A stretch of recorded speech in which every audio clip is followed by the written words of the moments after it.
साथियों, संगीत की रोग निरोधक शक्ति। पुस्तक शब्द ब्रह्म, नाद ब्रह्म, लेखक श्री राम शर्मा आचार्य आपको पढ़कर सुनाते हैं। आइए सुनते हैं। पिट्सबर्ग अमेरिका की एक अल्मुनियम कंपनी अलकाओ के फिल्म डायरेक्टर सल्फ लॉरेंस हॉय संगीत से बड़ा प्रेम रखते हैं। वे स्वयं एक सुप्रसिद्ध वायलिन वादक और उनकी धर्मपत्नी ग्रेस्चेन अच्छी पियानो वादिका हैं। दोनों एक दिन संगीत का अभ्यास कर रहे थे। एकाएक उन्हें एक महिला की याद आई। इस परिवार से उनका घनिष्ठ संबंध था, पर इधर बहुत दिनों से उनकी भेंट नहीं हो सकी थी। दूसरे दिन उन्होंने विस्तृत छानबीन की तो पता चला कि वह महिला रुधिर नाड़ियों की किसी भयंकर बीमारी से पीड़ित रोगशैया पर पड़ी दिन काट रही है। अगले दिन लॉरेंस हॉय अपनी धर्मपत्नी सहित उनसे मिलने गए। रोगिणी का उपचार करने वाले डॉक्टरों से पूछताछ करने पर पता चला कि रोग असाध्य हो चुका है और उसके अच्छा होने की कोई संभावना नहीं है। कितने दिनों से वह इस तरह का कष्ट भुगत रही हैं। इस बीच उनकी आत्मा ने शायद ही कभी प्रफुल्लता अनुभव की हो। शरीर आदि व्याधि से पीड़ित होता है तो भला यह संसार किसे अच्छा लगता है। पर एक वस्तु परमात्मा ने ऐसी भी बनाई है। लॉरेंस हॉय ने विचार किया कि वह कैसे भी पीड़ित हृदय को भी प्रसन्नता प्रदान करती है। वह है संगीत। उन्होंने सोचा, संगीत सबको आत्मसंतोष देता है, क्यों ना आज इन्हें संगीत सुनाऊं। संभवतः इससे उन्हें कुछ शीतलता मिले।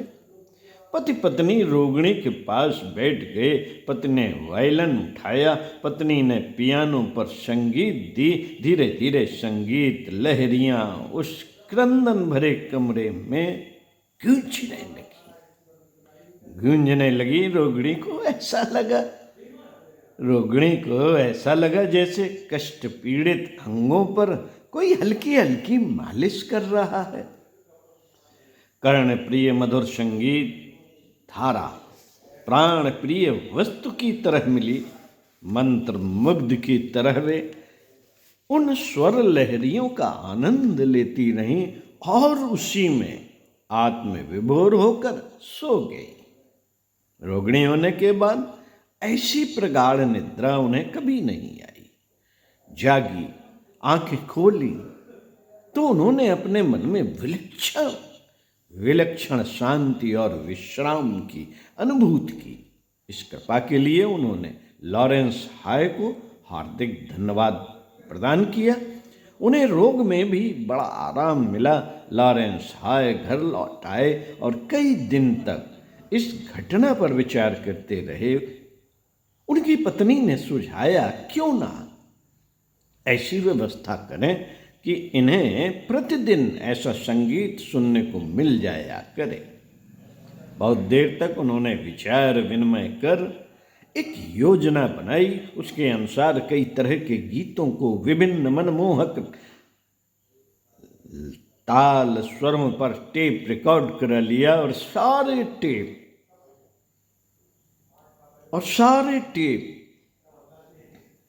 उस महिला को भेज दिए जो वर्षों से स्नायु रोग से पीड़ित थी। यह टेप पाकर महिला को मानो अमृत मिल गया। वह नियमित रूप से यह संगीत भरे टेप रिकॉर्ड सुना करती और उन स्वरों में तन्मय हो जाती। जब स्वर समाप्त होते तो लगता शरीर के रोग परमाणु शरीर से निकल गए हैं और वह हल्कापन अनुभव कर रही है। सचमुच कुछ ही दिनों में वह पूर्ण स्वस्थ हो गई। संगीत शक्ति की यह बड़ी भारी विजय थी। बड़ी भारी विजय थी जिसने भौतिक विज्ञान को भी पछाड़ कर रख दिया।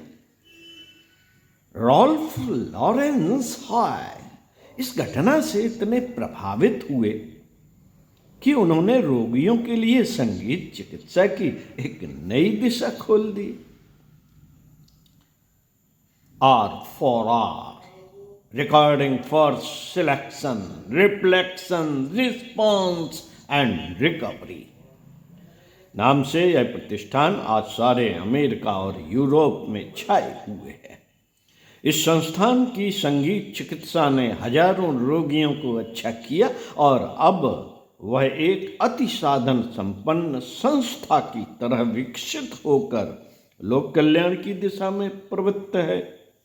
प्रारंभ में उन्होंने कुछ शास्त्रीय धुनें तैयार की और उन्हें पिट्सबर्ग के अस्पतालों में, जहां वृद्ध लोग रहते थे, वहां तथा घायल सैनिकों के अस्पतालों में जाकर सुनाना प्रारंभ किया। उससे रोगियों को जो शारीरिक तथा मानसिक लाभ हुआ, उससे उनका उत्साह और भी बढ़ गया। इस दृष्टि से देखें तो विदेशी हम भारतीयों से 1000 गुना अच्छे हैं। जो वस्तु उन्हें उपयोगी और मानवीय हित में दिखाई दी, उसके प्रति निष्ठा और कार्यान्वयन का साहस हमें विदेशियों से ही सीखना होगा। इस तरह की हिम्मत हम में भी आ गई होती तो न केवल दहेज, जाति भेद, ऊंच नीच, छुआछूत, अंधविश्वास, पलायनवाद जैसी सामाजिक बुराइयों को पूरी तरह से समाज से उखाड़ चुके होते, वरन ज्ञान, विज्ञान, भाषा, भेष, साहित्य और संस्कृत के पुनर्निर्माण में भी बहुत आगे बढ़ चुके होते।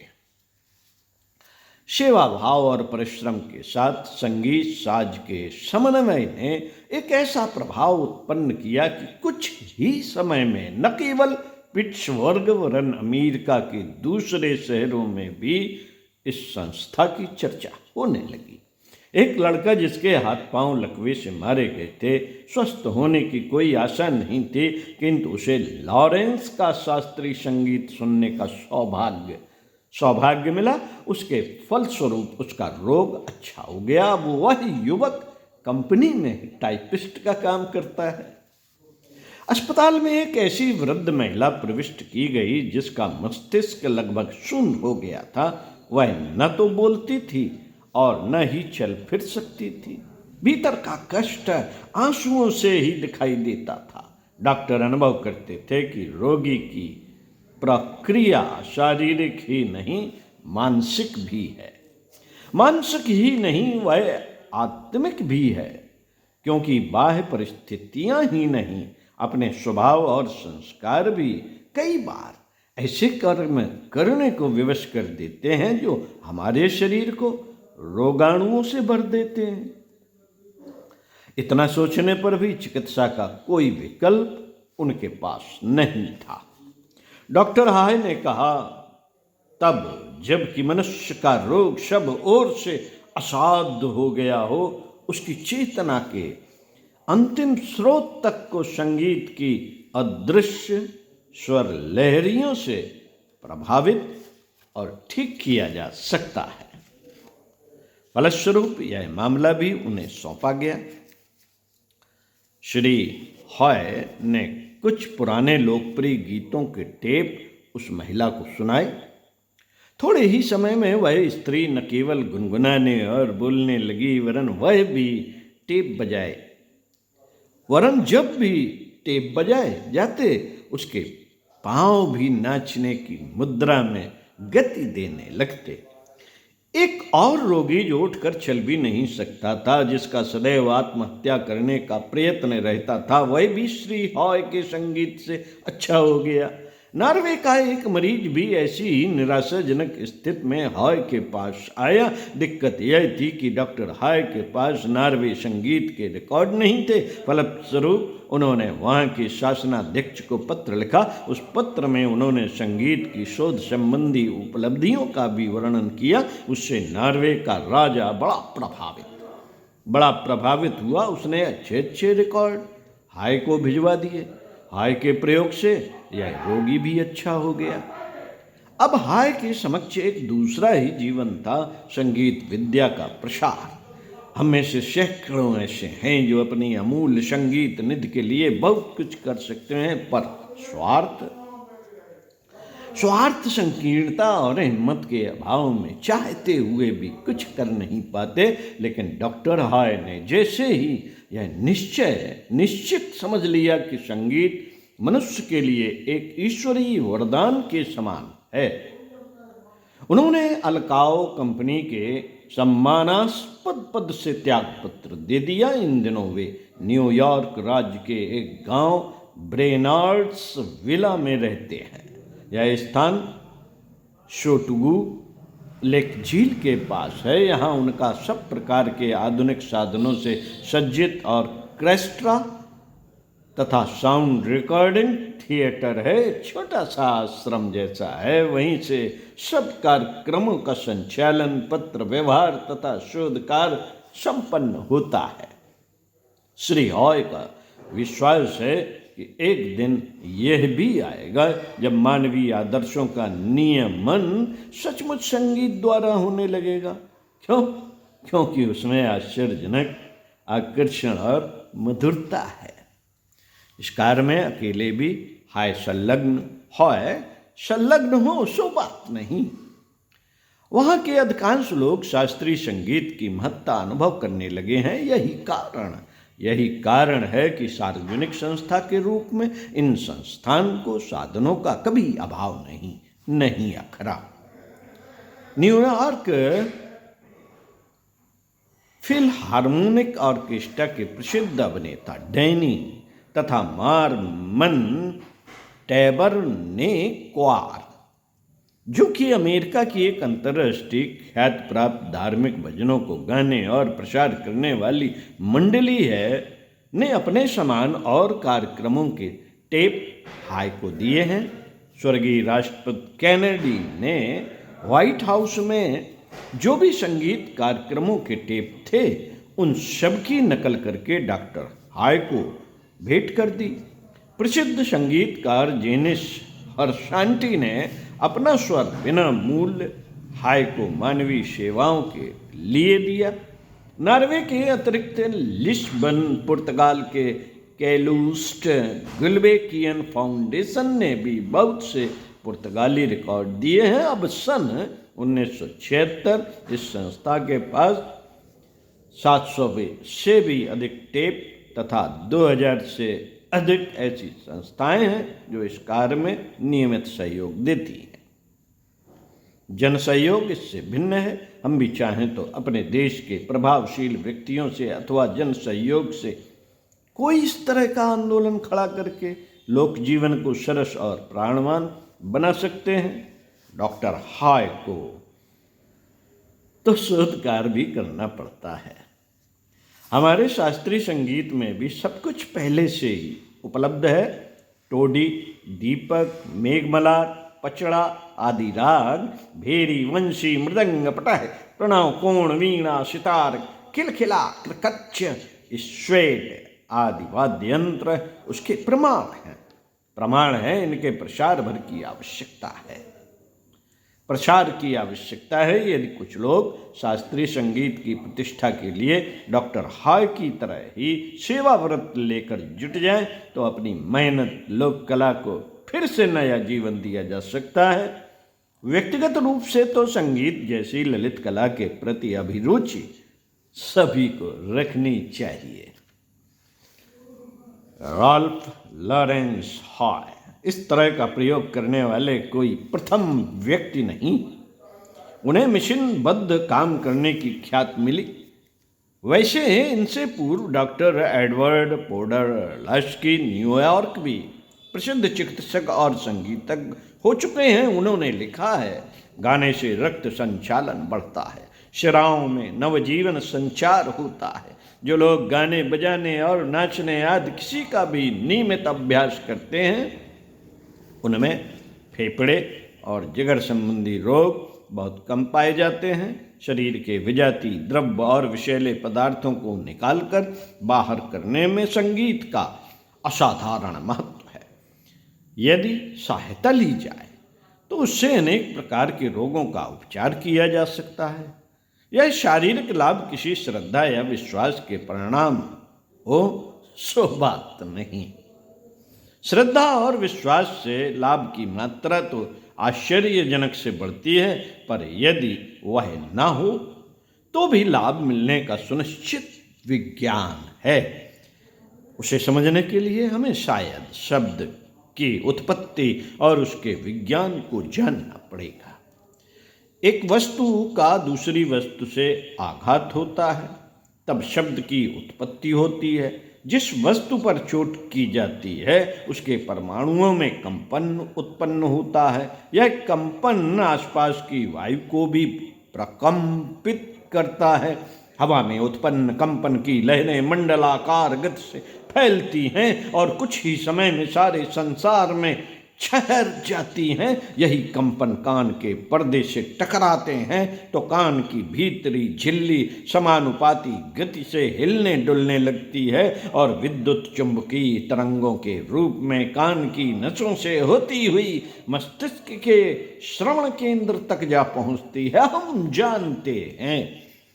हम जानते हैं कि शरीर की नाड़ियों की संख्या और बनावट इतनी अधिक और सघन है कि प्रत्येक अवयव का संबंध शरीर के रत्ती भर स्थान से है।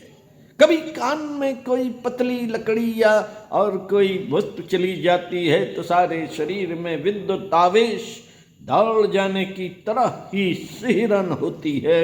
वाह्याघात से परमाणुओं के कंपन जब मस्तिष्क के श्रवण केंद्र तक पहुंचते हैं तब वे इसी सिद्धांत के आधार पर शरीर के संपूर्ण परमाणुओं में थिरकन उत्पन्न कर देते हैं। पर यह थिरकन, कंपन या शिहरन शब्द के ताल, सुर और गति पर अवलंबित होती है। इसलिए प्रत्येक शब्द का एक सा प्रभाव शरीर पर नहीं पड़ता, वरन जो कुछ भी बोला और सुना जाता है उसका भिन्न भिन्न तरह का प्रभाव शरीर पर पड़ता है। शरीर की संवेदनशीलता परमाणु में स्थित सबसे कोमल भाग में कंपन के कारण होती है। वैज्ञानिकों ने पता लगाया है कि शब्द के 20,000 बार तक के कंपन को हम सुन सकते हैं। उससे अधिक और 20 कंपनों से कम के शब्द को हम नहीं सुन सकते। इसी बीच की ध्वनि दो तरंगों के बीच में जितना समय लगता है, ध्वनि तरंगे यदि उसी समय को स्थिर रखकर बराबर प्रवाहित होती रहें तो शरीर स्थित परमाणुओं के कोमल तंतुओं का आकुंचन, प्रकुंचन, फैलना और सिमटना होता है। उससे उन कोशों में स्थित भारी अणु अर्थात रोग और गंदगी के कीटाणु निकलने लगते हैं। समान समय वाले यह कंपन ही संगीत में स्वर कहे जाते हैं। उनका जीवन विज्ञान से घनिष्ठतम संबंध माना गया है। यदि कोई प्रतिदिन मधुर संगीत सुनता, बजाता, गाता अथवा ताल और गति के साथ नृत्य करता है तो उसका शरीर अपने दूषित तत्वों बराबर निकालता रहता है। इस तरह रोगों के कीटाणु भी घुल जाते हैं और शरीर भी स्वस्थ बना रहता है। मन को विश्राम और प्रसन्नता मिलना शरीर के हल्केपन का ही दूसरा नाम है। अर्थात यही ध्वनि कंपन आत्मा तक को प्रभावित करने का काम करते हैं। अमेरिका के पथरी के एक रोगी पर डॉक्टर पोडोलास्की ने प्रयोग करके देखा कि संगीत की सूक्ष्म ध्वनि तरंगों के आघात से पथरी के कुछ कण प्रतिदिन टूटकर उससे अलग हो जाते हैं और मूत्र के साथ मिलकर बाहर निकल जाते हैं। प्रयोग के दौरान प्रतिदिन मूत्र का परीक्षण किया जाता रहा। देखा गया है कि जिस दिन संगीत का प्रयोग थोड़ी देर हुआ उस दिन थोड़ी मात्रा में ही पथरी टूटी, जबकि जिस दिन संगीत बिल्कुल नहीं बजा उस दिन के मूत्र परीक्षण में पथरी का एक भी टुकड़ा न मिला। इसके बाद यह क्रम बीच में कभी बंद नहीं किया गया, उससे पथरी टूटकर पूरी की पूरी घुल गई। कैलिफोर्निया के एक व्यक्ति की जबान बंद हो गई थी, वह कुछ भी बोल नहीं सकता था। चिकित्सकों ने उसे मनोरोगी कहकर असाध्य ठहरा दिया था, पर ऊपर अमेरिका की जिस संस्था का नाम दिया गया है, वह एक स्वयं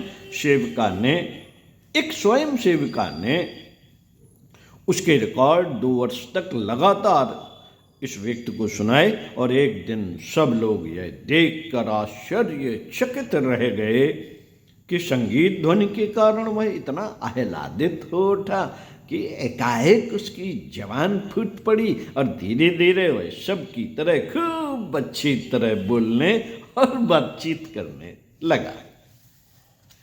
साथियों, गायन से फेफड़े की जो हल्की हल्की मालिश होती है, वह किसी भी परिश्रम वाले काम की अपेक्षा बहुत कोमल और लाभदायक होती है। दौड़, कुश्ती और कृषि आदि के कामों से भी फेफड़ों का व्यायाम होता है, पर उनमें थकावट होती है, प्रसन्नता नहीं।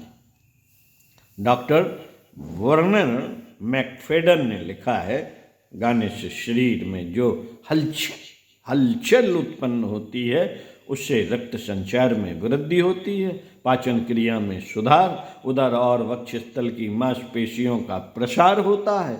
गाने में कंठ नलिकाएं और फेफड़े को अनिवार्य रूप से फैलना सिकुड़ना पड़ता है, इसलिए उस समय इन अंगों की नियमित कसरत अवश्य होगी। कसरत कोई भी हो, उस स्थान की गंदगी ही निकालती और उस स्थान की सक्रियता ही बढ़ाती है, इसलिए गायन को बहुत अच्छा व्यायाम कहना चाहिए। गाना प्रत्येक व्यक्ति को चाहिए, उससे वस्ती प्रदेश के सभी अंगों अवयवों को स्फूर्ति, प्रोत्साहन एवं मालिश का लाभ मिलता है। लंदन के कुछ अनुभवी डॉक्टर गर्भस्थ शिशु के लिए संगीत की धुनें बजाकर यह पता लगाने की चेष्टा कर रहे हैं कि गर्भस्थ शिशु की श्रवण शक्ति का विकास किस प्रकार होता है और मधुर ध्वनियों से स्नायविक प्रणाली पर क्या प्रभाव होता है। अनेक गर्भवती स्त्रियों को संगीत की ध्वनियां सुनाकर परीक्षण किए गए। 290 में से 284 बच्चे ऐसे निकले जो सामान्य बच्चों से अधिक स्वस्थ, वजनदार और प्रसन्नमुख थे। जन्म लेने से 14 सप्ताह पूर्व गर्भस्थ शिशु की श्रवण शक्ति का विकास हो जाता है और तब वह संगीत ध्वनियों से अधिक तेजी से प्रभावित होता है। इसलिए वहाँ के डॉक्टरों का यह कथन है कि गर्भवती स्त्रियों को संगीत का अभ्यास अथवा रसास्वादन अवश्य कराना चाहिए। जो गा बजा नहीं सकती, उन्हें अच्छे भजन, कीर्तन, भक्ति, करुणा, प्रेम, दया और सेवा के प्रेरक गीत सुनने के लिए कोई साधन अवश्य बनाना चाहिए। आजकल प्रातःकाल सभी भारतीय रेडियो स्टेशनों से भक्ति भावना से ओतप्रोत भजन प्रसारित किए जाते हैं। जिन घरों में रेडियो ट्रांजिस्टर हों, उन घरों में प्रातःकाल यह भजन अवश्य सुने जाने चाहिए। उससे कार्य क्षमता भी घटती नहीं, एकाग्रचित होने के कारण दूसरे काम भी तेजी से होते हैं और कानों से स्वर लहरियों का आनंद भी मिलता रहता है। देखा गया है कि शरीर में प्रातःकाल और सायंकाल ही अधिक शिथिलता रहती है। उसका कारण प्रोटोप्लाज्मा की शक्ति का ह्रास है। यूं प्रातःकाल शरीर थकावट रहित होता है, पर पिछले दिन की थकावट का प्रभाव आलस्य के रूप में उभरा हुआ रहता है। प्रोटोप्लाज्मा, जिससे जीवित शरीर की रचना होती है, इन दोनों समयों में अस्त व्यस्त हो जाता है। उस समय यदि भारी काम करें तो शिथिलता के कारण शरीर पर भारी दबाव पड़ता है और मानसिक खीज और उद्विग्नता बढ़ती है। थकावट में ऐसा हर किसी को होता है। यदि कोई गरम गरम पदार्थ खाए तो कुछ क्षण के लिए प्रोटोप्लाज्मा के अणु तरंगायित तो होते हैं, पर वह तरंग उस तूफान की तरह तेज होती है जो थोड़ी देर के लिए सारे पेड़ पौधों को झकझोर कर रख देती है। उसके बाद चारों ओर सुनसान भयानकता सी छा जाती है। उत्तेजक पदार्थों के सेवन से दिन में बुद्धि विभ्रम और रात में दुख स्वप्न होता है। शारीरिक प्रोटोप्लाज्मा की प्रकृति में इसी तरह के तूफान का प्रभाव होता है। इसलिए उस समय नशापान स्वास्थ्य की बुरी तरह चौपट करने वाला होता है। संगीत की लहरियां शिथिल हुए प्रोटोप्लाज्मा की उस तरह की हल्की मालिश करती है जिस तरह किसी बहुत प्रियजन के समीप आने पर हृदय में मस्ती और सुहावनापन झलकता है। इसलिए प्रातः काल का संगीत जहाँ शरीर को स्फूर्ति और बल प्रदान करता है, वहाँ हृदय, स्नायुओं, मन और भावनाओं को भी स्निग्धता से आप्लावित कर देता है।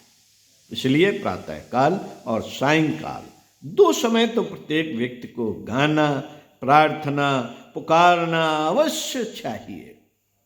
सामूहिक कीर्तन और भजन बन पड़े तो और अच्छा, अन्यथा किसी भी माध्यम से सरस और भाव प्रधान संगीत तो इस समय अवश्य ही सुनना चाहिए।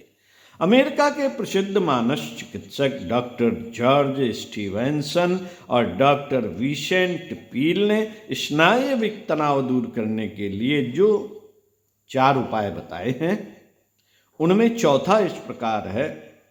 इन 3 उपायों, नंबर 1, क्रोध आए तो शारीरिक श्रम में लग जाना। नंबर 2, विपरीत परिणाम या असफलता के समय स्वाध्याय। नंबर 3, व्यायाम